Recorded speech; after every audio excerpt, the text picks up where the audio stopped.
All right, there's really two main factors you need to consider first before you start thinking about where am I going to take my retirement income from first, especially if you're thinking, can I retire at 60? Can I retire at 55? Where does my retirement income need to come from? Well, there's two main sources of retirement income, and we're not going to look at pensions today because pensions are not the majority of what I see for my clients. Now, maybe you work for the city, the state, the Fed, maybe you work for the military. Thank you so much for your service. And because of that, you get a pension. Well, you have a leg up on the rest of us working folk who don't get pensions. But let's focus on the two other areas of where retirement income would come from. Well, the first area is Social Security. Keep in mind, Social Security is your main source of retirement income, not necessarily the main source of your retirement expenses or where your money's going to go for your retirement expenses, but it is a guaranteed source of income. It has a COLA increase, and it's backed by the full faith and credit of the United States government. Now, I know that there's some issues that Social Security is having that need to be addressed, and I don't want to go through that in this video because that's not the purpose of my channel. I want to help you get to retirement, through retirement, and protect your ability to stay in retirement. So let's look at Social Security as it is right now, and we'll have a plan for what happens if benefits are lowered in the future. So at the current moment, if you were born after the year 1960, you have the choice to start taking Social Security at 62. If you take Social Security at 62, you're going to get 70% of your full retirement benefit. If you decide to take Social Security at 67, which would be your full retirement age, you're going to get 100% of your full retirement benefit. And if you're an overachiever, a broccoli eater, if it makes sense for your retirement income plan, and you decide to take Social Security at 70, you're going to get 124% of your full retirement benefit. So when we're thinking about where should I take my retirement income from first, when we retire and when we claim Social Security should be the first decision that we make on this journey. If I retire at 55, I've got 7 years before I'm first eligible to start collecting Social Security, or I've got 12 years before I get to full retirement age, 15 years until I get to 70. So it's really a factor that you need to consider, not just I'll think about it when I get to retirement, I'll just claim it whenever. No, it needs to be a strategic decision optimized for your plan, whether you're single or married. And you also want to consider a couple things.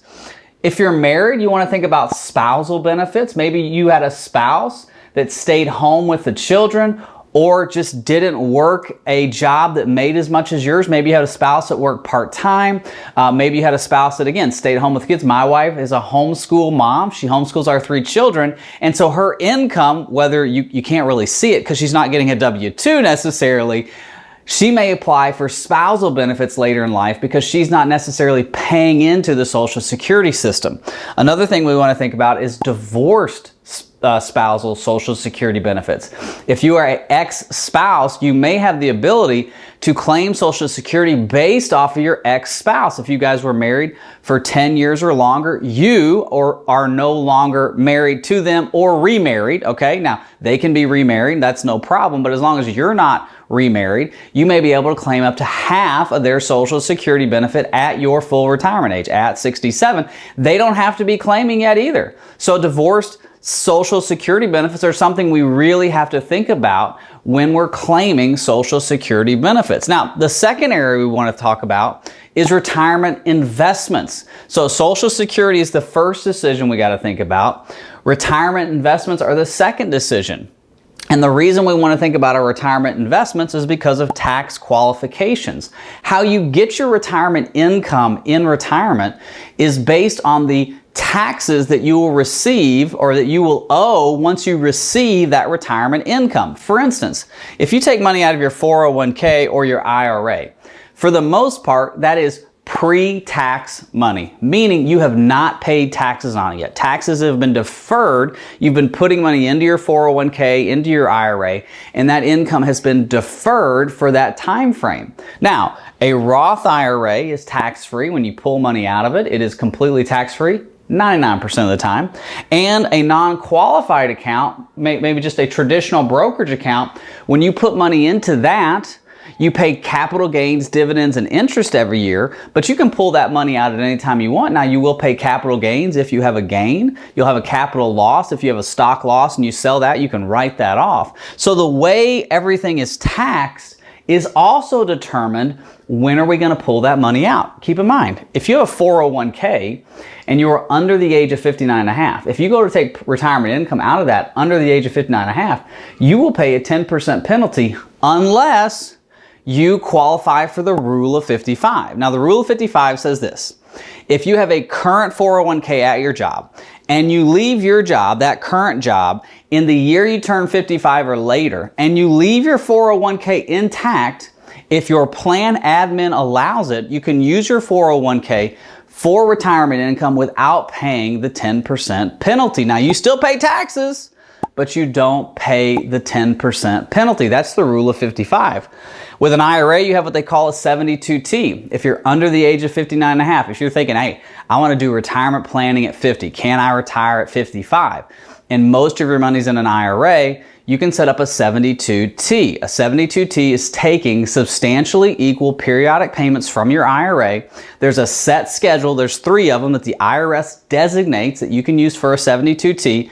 And you have to take payments for 5 years or age 59 and a half, whichever is longer, okay? So if you retire at 50 and you're using your IRA as a 72T, you got to take payments until 59 and a half, 9 years.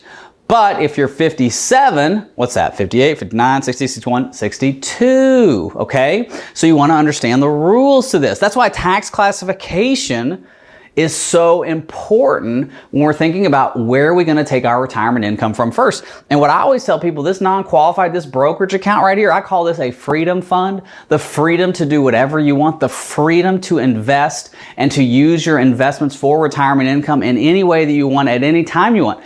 No IRS agent is going to tell you you can't take money out of your brokerage account at 49. You can't take money out of your brokerage account at 58. You can't take money out of your brokerage account at 63. You're required to take money out of your brokerage account at 73.